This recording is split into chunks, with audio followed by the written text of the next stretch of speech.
What of a truculent relationship. If you listen to the reports, they had him following Mike Evans around everywhere. And Mike Evans just had about 4 receptions for about 64 yards. And clearly he didn't seem like himself. This is a guy that didn't perform against the Saints in the opener as well. You got to anticipate that those things won't continue to happen. I'm looking at Chris Godwin, who obviously can ball, but in the same breath, he was somebody that they dared to do something. Maybe it was a splintered finger or whatever the case may be, but they didn't seem to be fearful of him. That's not going to continue. And then you saw Rob Gronkowski drop a pass in the end zone that he almost would never drop. I don't think something like that's going to continue. I don't think you're going to see the Tampa Bay Buccaneers run the football 5 times an entire game. I don't think that will continue. I don't think you'll see them get into 14 and 21 and 28-point holes. So as a result of that, I think that last night was an extreme aberration. I think that once the playoff time comes, I'm able to look at the New Orleans Saints and I'm able to say, okay, the Stephon Diggs miracle pass catch and TD run 3 years ago. You follow that up with the pass interference that was no pass interference call, and then last year you lose to Kirk Cousins in Minnesota. I just get the impression that New Orleans had its chance. I think this is Tampa Bay's chance, and I think that Tampa Bay will elevate and shine when all is said and done in the NFC. The answer is the New Orleans Saints. They should be the favorites in the NFC at this moment. Preseason, I like the Saints. Then the Jamal Adams trade happened for the Seahawks. I said, I think maybe the Seahawks inched ahead of them there. And then we've seen the Packers and the Bucs look, alternately really good so far this season at different times. The Bucs, you make a good case, Stephen A. Like they got a lot of stuff, and they got Antonio Brown, and you expect sometimes to take one step back before you take 2 forward when you're integrating a giant new piece on the offense. But teams change over time. Let's see what happens when Jamal Adams gets back fully healthy and integrated onto the defense, right? When Bakhtiari comes back to help out Aaron Rodgers in pass protection. All those things. Same thing with the Bucs and AB. Same thing with the Saints, with Michael Thomas and Emmanuel Sanders back. The difference is the Saints, when you look on paper preseason, had the continuity, the quarterback. In recent years, the run defense that other dynamic offenses lacked around the league, when you looked at the Chiefs a couple years ago or teams like that, you said, well, they have the offense, but can they stop the run when they need to? The Saints look a little bit better set up that way. The thing that they were missing, all-world running back, all-world receiver, all-world, obviously, quarterback, was a number 2 receiver. They picked that up in Emmanuel Sanders, but they really haven't had their full complement of players yet this season. And they picked up Quan Alexander, who's a good linebacker, to buttress the defense. So not only are they coming off a very impressive win where they really haven't fully integrated their pieces yet, but on paper, they look like the best or one of the 2 best, and they're just coming off a statement win. They've swept the season series against their divisional rivals, and for the first time have the thing that they were missing on offense. When you look at it, considering how they're playing and what they have, I'd have to say at this moment, the Saints are the favorite in the NFC.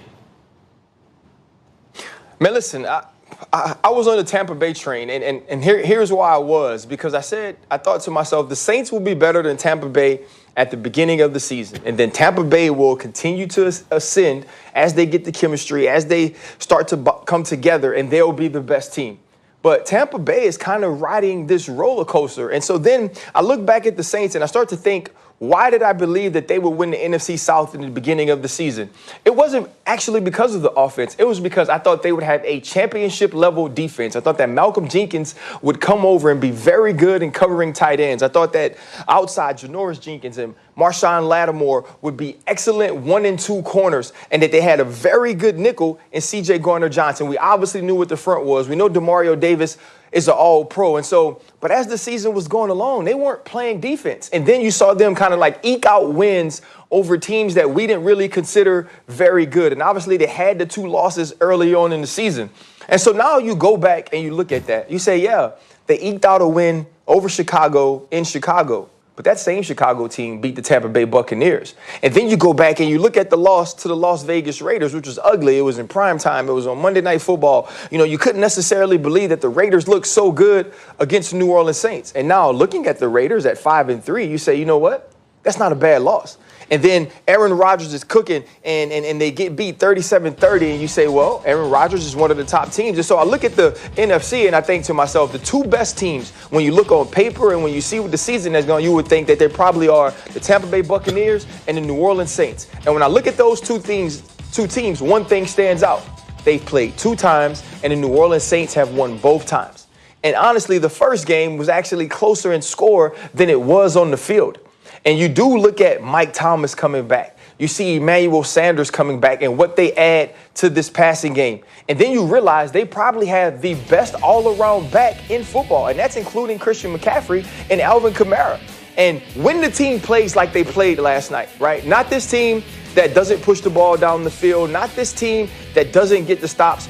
When they rush the passer the way they do, when they force turnovers the way they did last night, when Drew Brees gets an opportunity to sit in the pocket and pick apart zone defenses, but they can't be stopped. That's the problem, They can't be beat. And so if these two teams play, go ahead. That's the problem. I think that really what this is talking about, when people don't put the Saints there, the reason they were flying under the radar is actually an indictment about the way people think about Drew Brees. When you think about the other NFC quarterbacks, Yes. I mean, Drew Brees at this stage in his career, Russell Wilson's dynamic. Aaron Rodgers is dynamic and strong-armed, and Russell Wilson can kill you through the air on the deep ball too, right? Forget about Mahomes, we're talking about the NFC.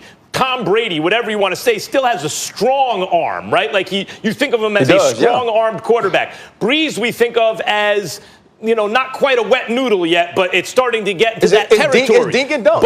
But right, yeah, but he's super, and he's not fast like some of the other guys, but does he have other qualities that are extraordinary that offset it? He's the most accurate, right? Like Drew Brees is the most accurate passer of all time. And a lot of the yards through the air, I think, have been artificially depressed by the fact that Michael Thomas and Emmanuel Sanders haven't been available to him. So I think a lot of the perception of the Saints is not really ultimately the team you pick, is actually talking about the way the public feels about Drew Brees. And I'm just here to say, with his weapons now, I think we see a different Drew Brees, and people are going to start readjusting the way they think about this team.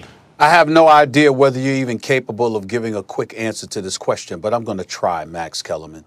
Over the last 3 years, have the New Orleans Saints been Super Bowl contenders, yes or no? Yes. Have they let you down?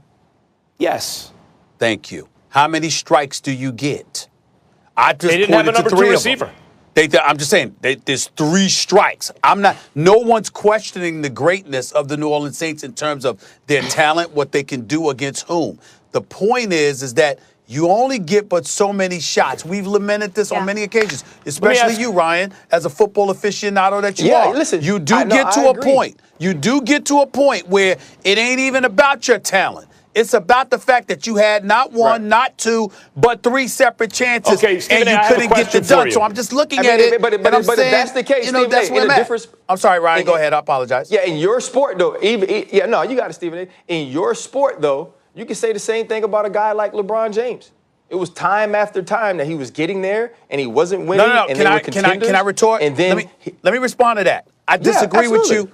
I disagree with you because in a sport like basketball, individuality can conquer a lot of things. Like the greatness of LeBron James compared to others is so clear. Clear to everybody but Max Kellerman until Kawhi Leonard went home. But the bottom line is, you look at the individuality of basketball, that's different. Football needs so many different components to come together. Stephen A., I have no idea. But this team is retooled. I have no idea if you're capable of answering this quickly. But I'm going to ask you anyway. Have the Saints gotten bad breaks over the last 3 years from the refs, yes or no? Have they had bad breaks, yes or no, in the playoffs? Could you ask the question again? Have the Saints gotten bad breaks from the refs in big moments in the playoffs in the last several years? 2 of the first 2 years, yes. Not last year against Minnesota. Okay. They certainly have. Listen, it's a new America. Anything can happen, everybody. Quick break.